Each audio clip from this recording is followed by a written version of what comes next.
क्या पूरा खरतर बसई है और उसकी प्रतिष्ठा तीसरे दादा गुरुदेव जिन कुशल सूरी जी महाराज के हाथों से हुई है। लेकिन समा सुमानी टोंक, इसका इतिहास सुनने जैसा है, इतिहास में डूबने जैसा है। हमें भिगोता है, हमें रुलाता है, हमें मुस्कुराता है, हमें हंसाता है, और हमारे अंतर में गौरव का अनुभव भी कराता है कि ऐसे ऐसे अद्भुत श्रावक हुए हैं, सच्चे श्रावक हुए हैं, ऐसे संपन्न श्रावक, केवल पैसों से नहीं बल्कि भावों से, उदारता से, प्रामाणिकता से संपन्न श्रावक। और अलग अलग गांव के रहने वाले, एक अहमदाबाद का रहने वाला एक श्रावक, एक बंथली, गुजरात का ही एक शहर, समुद्र के किनारे बसा हुआ बंथली, वहां का श्रावक। एक श्रावक रहता था बंथली में, एक श्रावक रहता था अहमदाबाद में। बड़े व्यापारी, बड़े सेठ, अति संपन्न, कारोबार बड़ा, लेकिन दोनों का आपस में किसी भी प्रकार का कोई परिचय नहीं।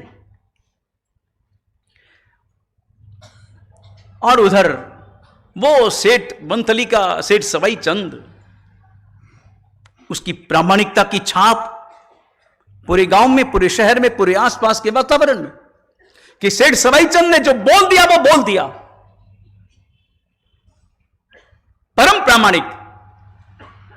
और लोग उनके पास में लाखों रुपए जमा करा के जाते हैं कि उनके पास में पैसा पड़ा है वो सुरक्षित, किसी अन्यत्र कहीं पर भी अन्यत्र रखा है वो सुरक्षित नहीं है, उनके पास में पैसा हमारा सुरक्षित है।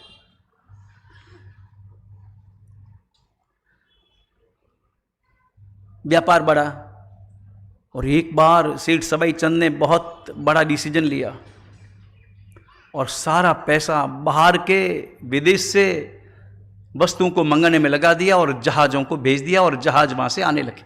पैसा पूरा जाम, बस जहाज आने की देरी। जहाज आए, जहाज का माल आएगा, माल बिकेगा, पैसा फ्री हो जाएगा। लेकिन समुद्र में तूफान आया, समय पर जहाज नहीं आ पाए। अब समय पर जहाज नहीं आए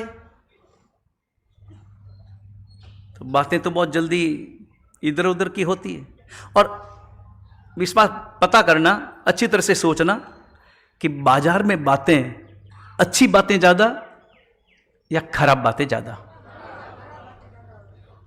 नहीं, ऐसा क्यों? ऐसा किस कारण? बाजार हमारा है, बाजार में बैठने वाले हम जब बैठते हैं, हम जब बोलते हैं, तो हमारी भाषा तो हमारे व्यक्तित्व के अनुरूप होनी चाहिए, और केवल व्यक्तित्व के अनुरूप ही नहीं बल्कि हमारे धर्म के अनुरूप होनी चाहिए। हर व्यक्ति को यह लगना चाहिए कि सामने जो आ रहा है, नाम भले कुछ भी हो, लेकिन यह भगवान महावीर का अनुयायी है। और भगवान महावीर का अनुयायी है तो यह व्यक्ति कभी भी कोई गलत काम नहीं कर सकता, मिलावट नहीं कर सकता, झूठ बोल नहीं सकता, अप्रामाणिक हो नहीं सकता। एक विश्वास, एक समय था जब विश्वास था, महाजन का विश्वास सारी दुनिया करती थी, सारी दुनिया करती थी।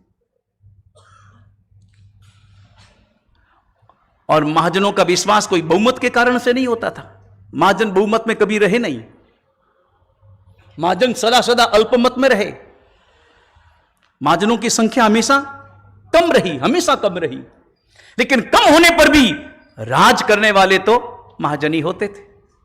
कोई राजा महाराजा के यहां पर भी सारा कारोबार करने वाले, उनके कोई भी विशिष्ट व्यक्ति जो भी होते थे, खजांची जो भी होते थे, मेहताजी जो भी होते थे, वो कौन होते थे? जैन, महाजन, परमात्मा के अनुयायी। और अगर किसी राज्य में अगर न हो तो दूसरे राज्य से मांग करके ले जाते थे कि 5 सेठ हमको दो, हमारे राज्य में आकर के बसे तो हमारे राज्य का उद्धार हो।